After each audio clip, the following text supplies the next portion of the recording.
ख़ावर अपने फ्लैट के कमरे में बड़ी बेचैनी के आलम में टहल रहा था। अस्पताल में इमरान से मिलने के बाद वो डॉक्टर सिद्दीकी से मिला और उन्हें डिस्चार्ज करने के लिए कहा, तो डॉक्टर सिद्दीकी ने उसे चंद मखसूस हिदायत देने के बाद डिस्चार्ज कर दिया और ख़ावर टैक्सी लेकर वापस अपने फ्लैट पर आ गया।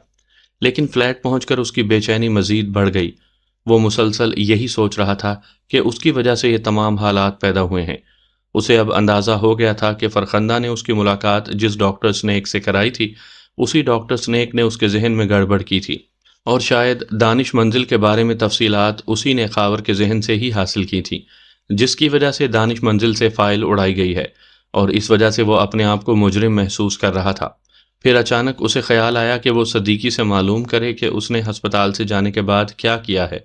क्या वो फ़ाइल वापस हासिल करने में कामयाब भी हुआ है या नहीं? उसने कुर्सी पर बैठकर सामने मेज़ पर मौजूद फ़ोन का रिसीवर उठाया